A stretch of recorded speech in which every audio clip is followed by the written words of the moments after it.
Hello friends, आज की इस वीडियो में हम सब पढ़ेंगे 6th क्लास हिंदी की बुक वसंत का पाठ 11 जो देखकर भी नहीं देखते।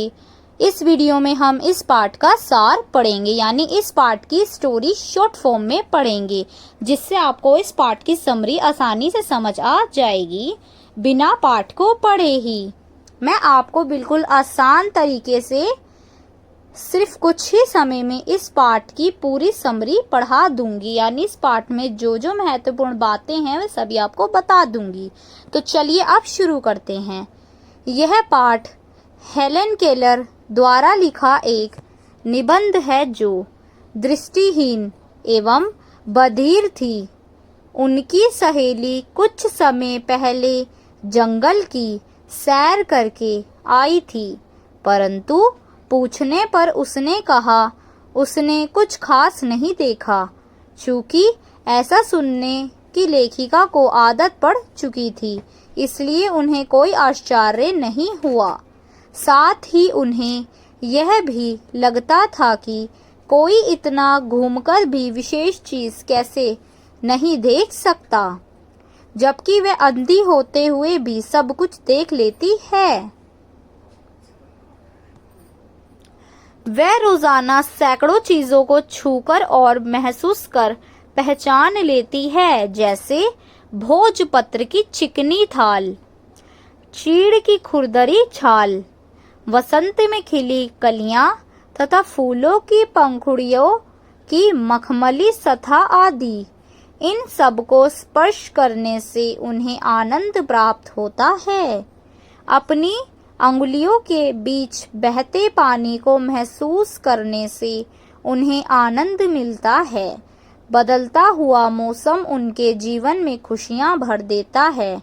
लेखिका को लगता है जब इन सब चीजों को छूने मात्र से ही इतनी खुशी मिलती है, अगर वे इन सब को देखती तो उनमें खो जाती। उनके अनुसार जिनकी आंखें होती हैं वे लोग बहुत ही कम देखते हैं। वे प्रकृति को लेकर असंवेदनशील होते हैं। मनुष्य के पास जिस चीज की कमी होती है वह उसे प्राप्त करने के लिए लालायित रहता है, यानी लालच से भरा रहता है। ईश्वर से मिली दृष्टि को मानव एक साधारण सी चीज समझकर उसका उचित प्रयोग नहीं करता है, जबकि इसके उचित प्रयोग से जीवन में खुशियों के इंद्रधनुषी रंग भरे जा सकते हैं। तो इस पाठ को पढ़कर आपको आसानी से समझ आ गया होगा कि इस पाठ की जो लेखिका हैं वह दृष्टिबाधित थी, यानी उनकी आंखें नहीं थी, वह अंधी थी। फिर भी वह अपने अंदर की आंखों से, यानी अपने मन की आंखों से प्रकृति का सुंदर चित्रण अपनी आंखों में बसा लेती हैं और प्रकृति को महसूस करती हैं, और यह बताती हैं कि ईश्वर की जो अनमोल देन मनुष्य की आंखें हैं, वह मनुष्य को मिलने के बावजूद भी वह उन आंखों का सही प्रयोग नहीं करता, यानी प्रकृति की सुंदरता को नहीं पहचान सकता।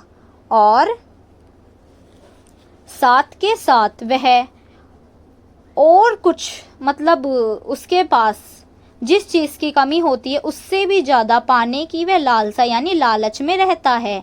तो आपको इस स्टोरी से समझ आ गया होगा कि इस पाठ का नाम क्यों रखा गया, जो देखकर भी नहीं देखते, यानी उनके पास आंखें होते हुए भी वह देख ही नहीं सकते, और लेखिका की आंखें ना होते हुए भी वह प्रकृति का सुंदर चित्रण करती है और हमें सच्चाई बताती है।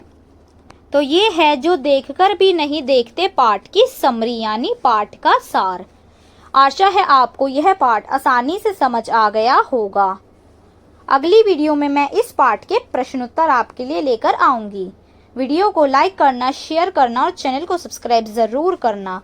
Thank you for watching my video. अब मिलते हैं नेक्स्ट वीडियो में।